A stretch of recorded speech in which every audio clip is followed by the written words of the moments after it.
looks likely to turn out worse than expected in the spring forecast. Although all indicators show that activity is recovering fast as restrictions are being lifted, the rebound will only partially offset the larger contraction in the first half of this year. Annual GDP in 2020 is now forecast to contract by 10.9%, and the outlook for 2021 remains broadly unchanged compared to spring at about 7.1%. In the Netherlands, real GDP is forecast to decline by about 6.8% this year, with all demand components except public consumption contracting sharply, before seeing a partial recovery of 4.6% in 2021. In Poland, the economy proved resilient in the first quarter of 2020, but in the second, real GDP is expected to plunge before gradually recovering. Overall, this is projected to result in a contraction of 4.6% in 2020 and a rebound of about 4.3% in 2021. In conclusion, I want to repeat that uncertainty is surrounding this summer interim forecast. Despite the very solid work done by DG ECFIN, I think that the scale and duration of the pandemic being essentially unknown keep this uncertainty very strong also to this forecast. And risks are not all but mostly on the downside, as already was the case in our spring forecast. First, assumptions about the pandemic could be optimistic. In the absence of a vaccine and treatment option for COVID-19, any sustained increase in the number of infections or further major outbreaks would worsen the economic outlook. Second, the labour market could be affected worse than expected. In the absence of the rapid recovery in demand, firms may proceed with more widespread layoffs when the temporary short-time work schemes come to an end. Third, solvency problems could affect more companies than currently expected. A rise in corporate defaults could prevent companies from restructurings and end up in liquidations with further knock-on effects on employment and on the financial sectors. Fourth, despite the stability attained through central bank initiatives, episodes of turbulences in financial markets cannot be completely excluded, particularly given the recent decoupling of developments in financial markets and in the real economy. Finally, if the transition period with the UK ends with no agreement, that would falsify the purely technical assumption of an unchanged trading relationship, and this would be a negative outcome for both sides, though particularly negative for the UK. We have also risks, so to say, on the upside, and first of all, a swifter than expected rebound cannot be excluded, particularly if the epidemiological situation allows faster lifting of remaining restriction than assumed. And this will also bring to a reduction of the level of uncertainty that is still surrounding our economies. Second, so to say, upside risk, the rapid implementation of the Commission's proposed recovery plan built around Next Generation EU, which is not calculated in its effect in our forecast, would help to brighten the economic outlook, including by quickly delivering a boost to confidence. Let me conclude by recalling that there is a human story behind these numbers, and sorry to have mentioned many of them.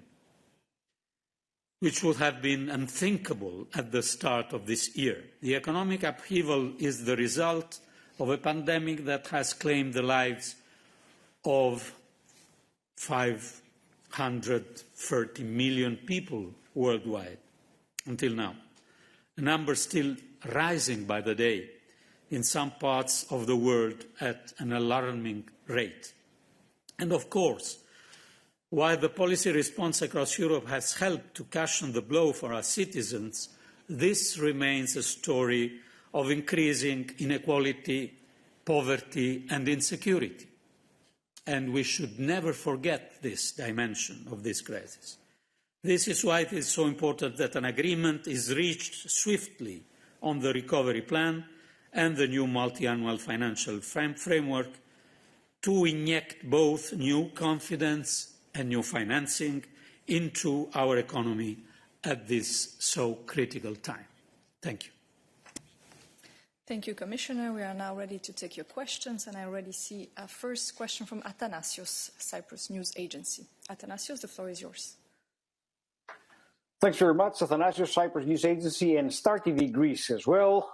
Commissioner, I see the numbers, the figures for Greece. I see that you're now projecting growth of 6% for 2021 and a recession of 9% for 2020. That's, in broad terms, quite the same as your spring forecast, but still, and given the comments you have already made for the depth and the risks of these recessions, countries like Greece are still reluctant to go to the ESM and tap the full potential of the instruments that are already agreed at the European level. What could you say to those countries? Should they be more vigilant and try to explore more the possibilities that are already in place for the containment of this recession?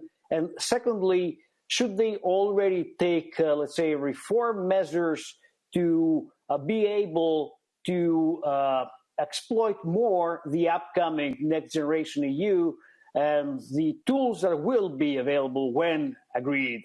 Because we now see that even this already agreed policy transmission from the EIB, from all the other funds to the real economy in Greece is not really taking place. There are restraints, but banks are still refusing to lend money to the real economy, to businesses, unless they have substantial guarantees and so on. So how are you going to answer to that practically, I mean? Thanks.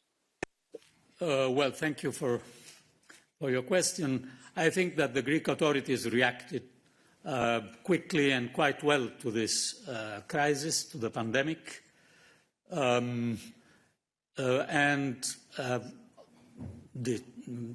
Despite this fact, the risk for the economy are there, also because of the structure of the economy, of the importance of some sectors, especially tourism and transport and shipment for the Greek economy.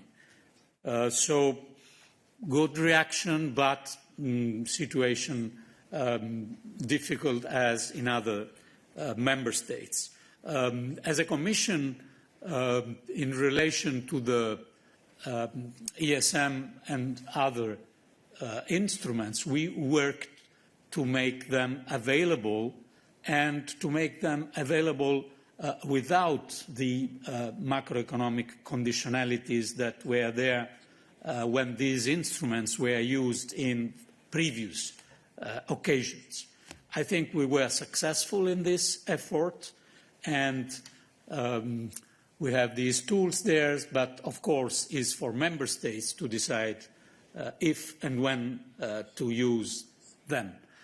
Finally, on our national recovery and resilience plans, I strongly support the idea that after the approval from the European Council, we have to receive these proposals from member states already this autumn, because a dialogue is very important, and you know the priorities are connected to our strategic priority in the Commission and to our country-specific recommendation, but you also know that the ownership of these proposals is to national governments.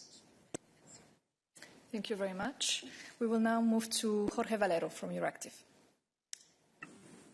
Good morning, Commissioner. I have two questions as well. The first one is, in light of today's forecast and the deficit and debt figures from May, when do you think that Spain should start implementing fiscal adjustments, and whether you think they should be part of the resilient plans in autumn or next spring in order to access the funds?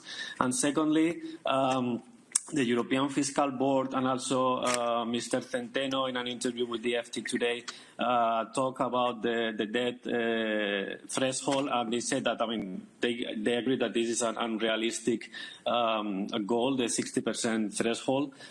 So they call for a review of the Stability and Growth Pact.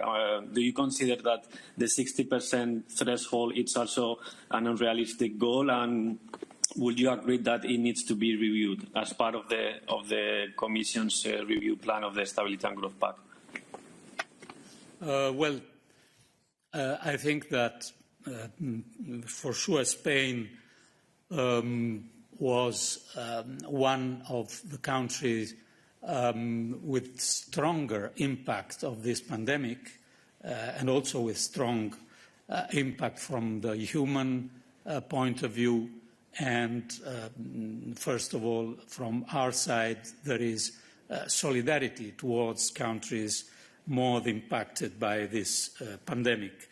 The economic consequences are there in our forecast, but we were very clear on the fact that this is the time of reaction to this crisis to prevent further and more serious, even more serious than those that we already have, consequences in economy.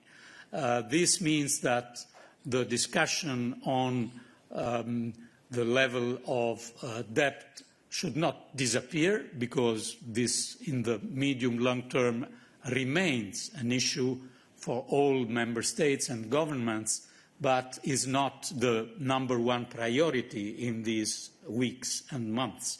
As far as the review of our fiscal rules is concerned, in fact, we launched it exactly 2 or 3 weeks before the outbreak, beginning of February, and in a certain sense, events made until now the review more than ourselves. So events are showing the importance and the necessity of having rules helping what is strongly needed after this crisis. And first of all, I would mention, as the European Fiscal Board mentioned, the effort for facilitate public investment.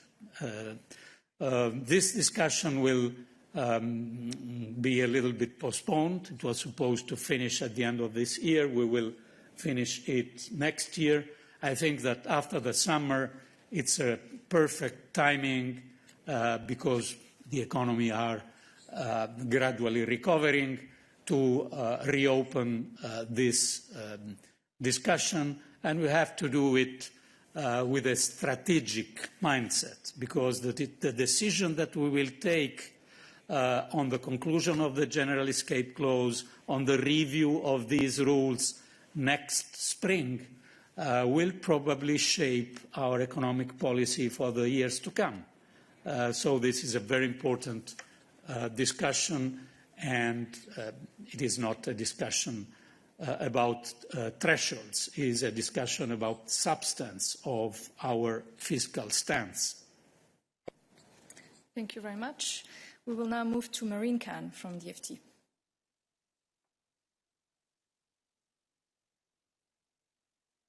Marine, press the speak button. Hi, thank you. Thank you, Commissioner. I want to follow up on that question also. The European Fiscal Board also raised the point about what is the criteria the Commission will look at when it thinks about when to, I guess, reverse the general escape clause.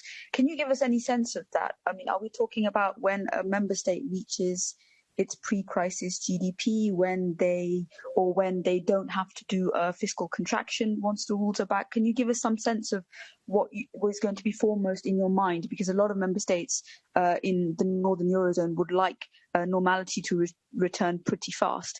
And I also want to ask a question about the allocation criteria. The forecast shows that Poland clearly will suffer the shallowest recession of any member state by some distance. However, Poland is probably in line to be among the top 3 or top 5 beneficiaries of the recovery fund. How do you justify that? And surely does this not just embolden the claims that the allocation criteria is not a real reflection of the COVID-19 impact? Thank you. Well, on the first question, I would say what I have in mind, but the discussion will be a long one and not an easy one, because the decisions that have to be taken next year are very important. From the legal point of view, what is written is that we trigger the general escape clause in case of severe downturn, economic downturn affecting the EU as a whole.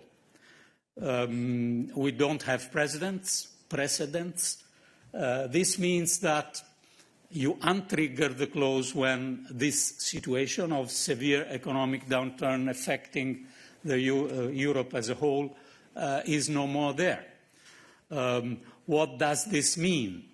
I think a good point to begin this discussion was made exactly from Niels Tiggesen and the European Fiscal Board in his paper, when he referred to the fact that we are not only referring to the fact that member states will, in 2021, be in a growth path, because this is for sure and it is obvious. But he was taking as a reference the situation of GDP growth of 2019. So not so much only going back to growth, but going to at least to the situation we were before pandemic. But, you know, there are several other aspects to consider, and we have to honestly say that we don't have previous experience to refer to. We only know, and this was a very clear point in the European Fiscal Board report, that we have to avoid a double-dip recession, because this risk is something that we have avoided. At the same time, we have to bring again our economies in a path of common rules and common coordination. On allocation keys, well, I don't think that in nature a perfect system of allocation keys exists.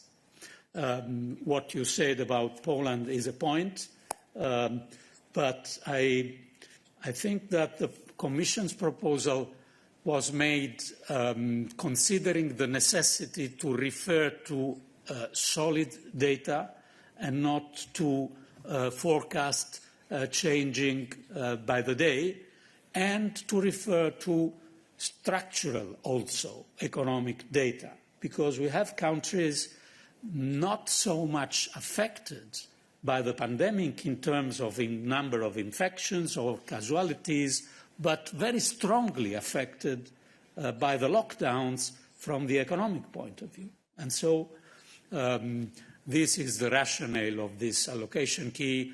I understand that this will be one of the discussion issues for the Council, but I think that the rationale of the Commission's proposal is a good one. The perfection doesn't exist in this kind of things, I think. Thank you. We will now move to David Carretta from Radio Radicale.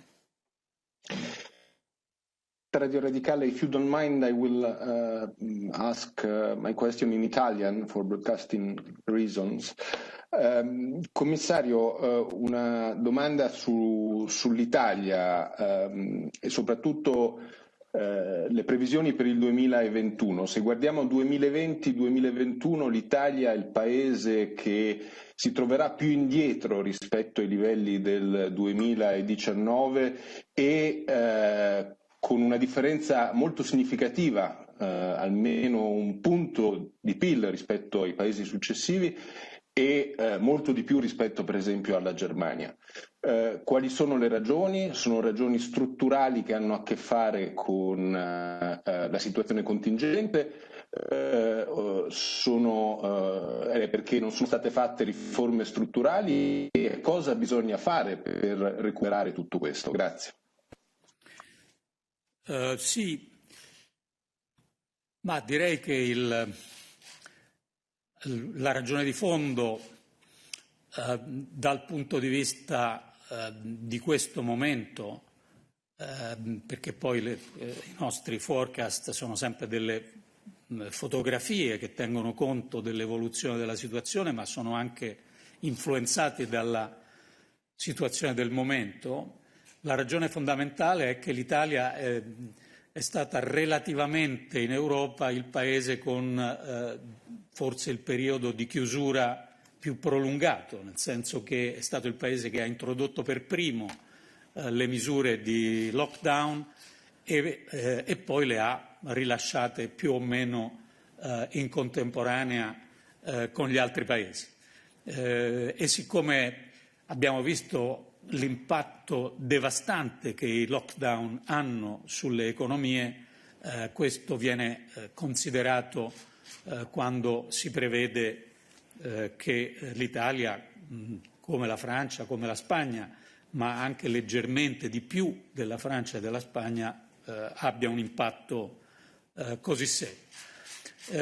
Le previsioni sulla ripresa dell'anno prossimo sono basate su diversi fattori, non ultimo la preoccupazione perché la zona più colpita è stata una zona, diciamo, spesso trainante, motore dell'economia italiana, le preoccupazioni che ci sono sul commercio internazionale, qui essendo l'Italia un paese molto orientato alle esportazioni, ma comunque si prevede un rimbalzo di crescita oltre il 6%, e penso che non bisogna concentrarsi tanto sulle differenze tra paese e paese, ma sulla sfida che questa ripresa propone per il governo e per tutti gli italiani.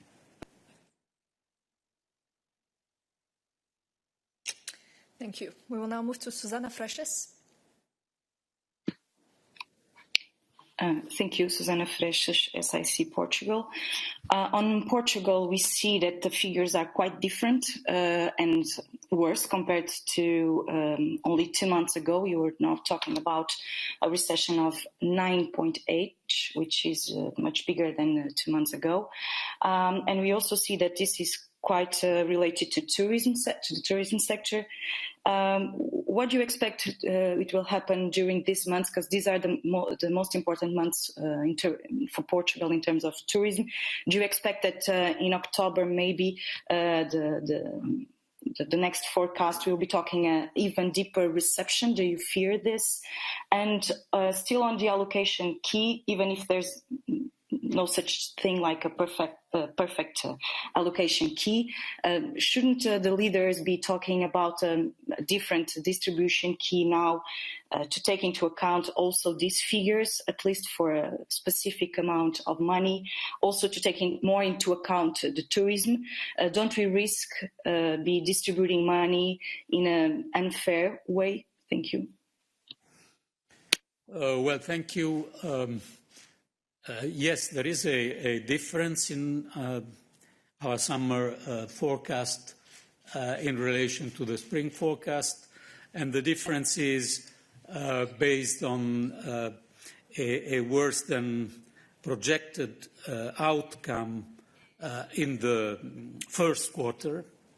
and a slower than expected recovery in foreign tourism, particularly in the number of flights, and also on the delayed until a few days ago reopening of the border with Spain. Several aspects brought our forecast to be more pessimistic than the spring forecast. We are not more pessimistic, also slightly a little bit more optimistic on the rebound in 2021 for Portugal.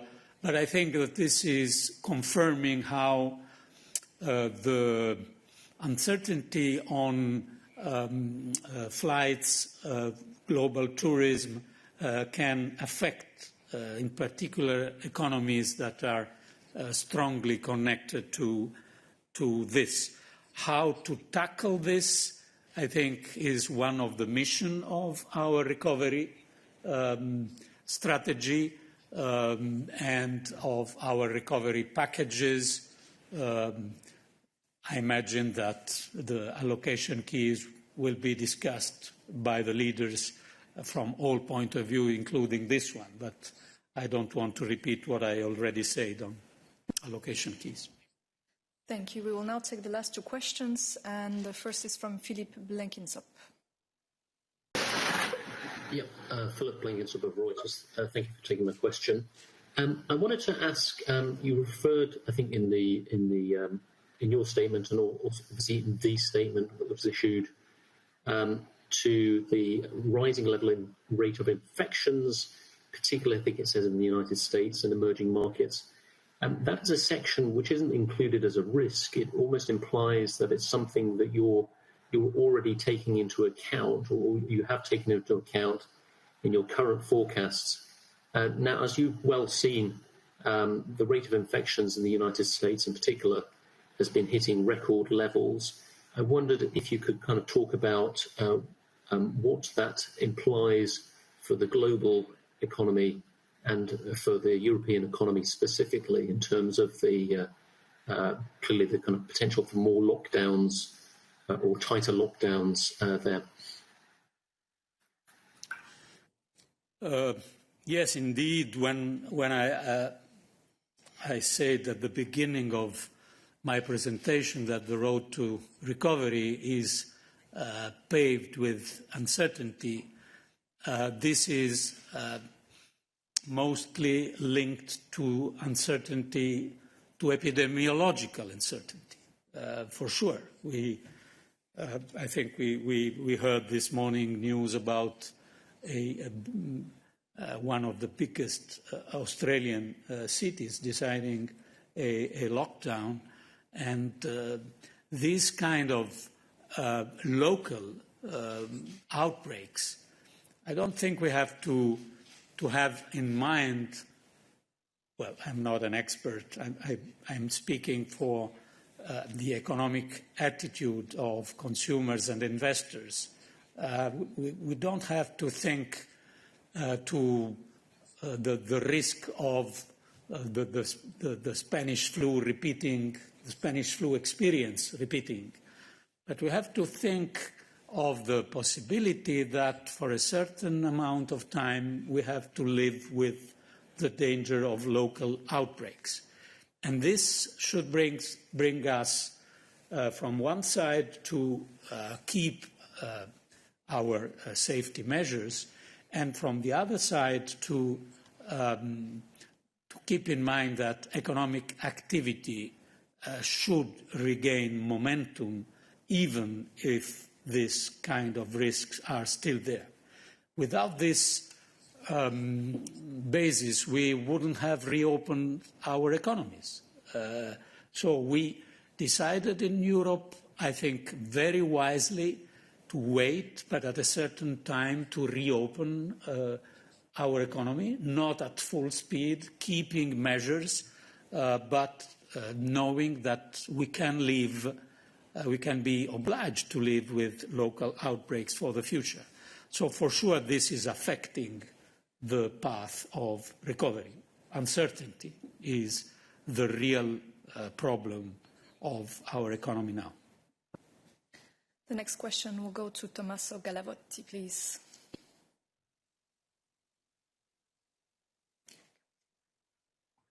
Yes, good morning. Can you hear me? I guess so. Yes, yeah? We can hear you. Yes. Go ahead. Okay, thank you so much. Thank you for taking my question. I will ask them in Italian, if I may, as for broadcasting reasons. Sono due domande. La prima, mi perdoni se insisto sul MES, so che lei ha spiegato in tutti i modi possibili e immaginabili che non ci sono condizionalità connesse, però in Italia si continua a leggere cose.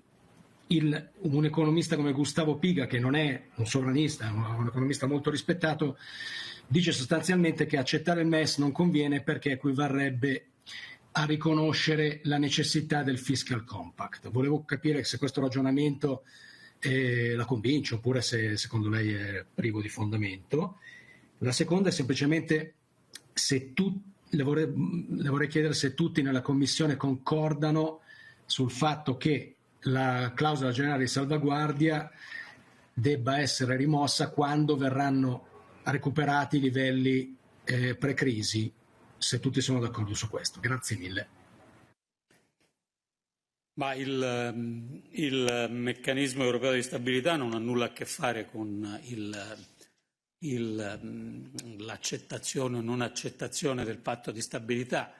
Peraltro i Paesi membri condividono il patto di stabilità e crescita, che è una regola comune europea. Stiamo discutendo delle sue norme attuative, della possibilità di rivedere queste norme, ma diciamo, il patto in sé diciamo, non è collegato in nessun modo alle risorse del MES. La cosa importante per le risorse del MES è che si è lavorato, perché sappiamo benissimo che all'origine il MES era nato con una finalità completamente diversa e quindi aveva delle condizionalità macroeconomiche, diciamo per definizione, insite nel suo meccanismo.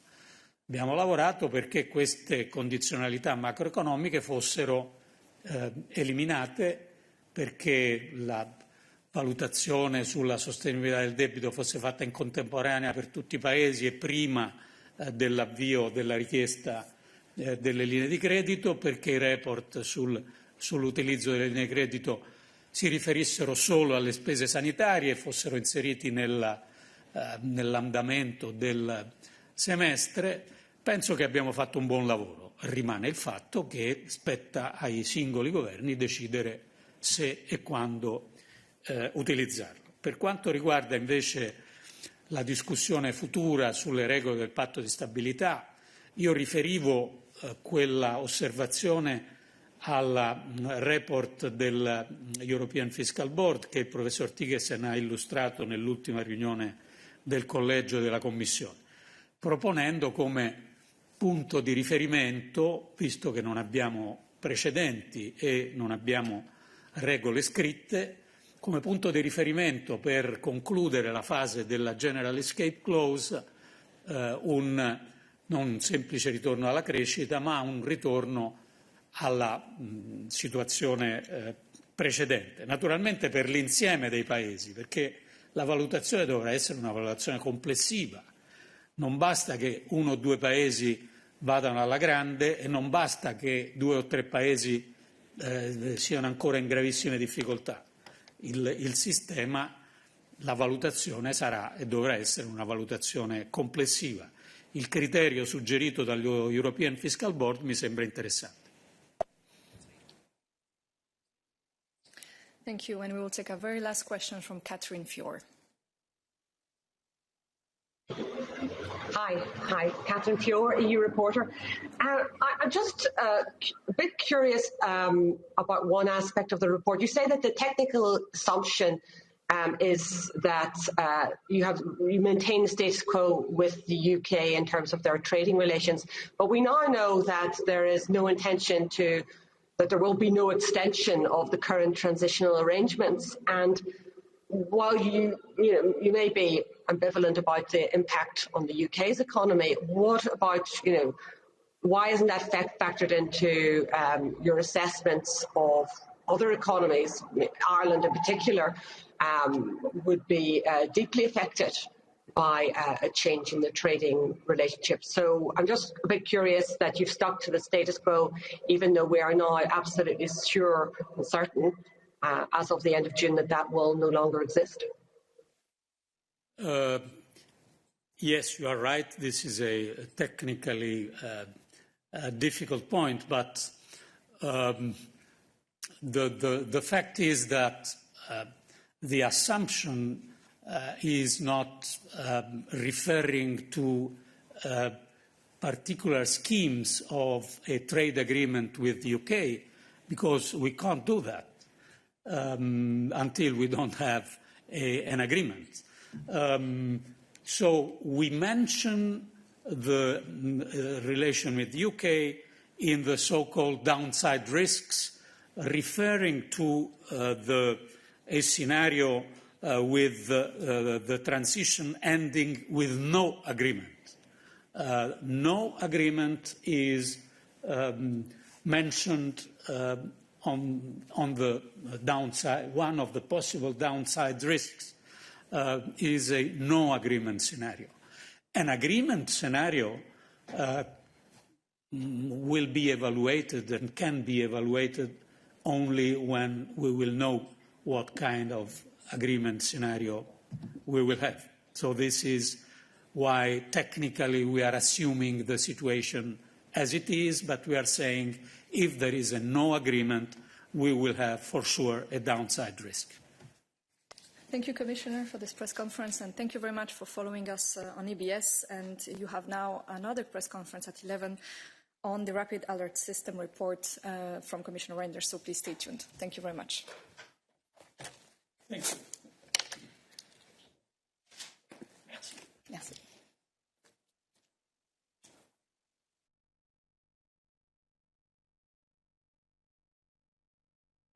Is thus set to be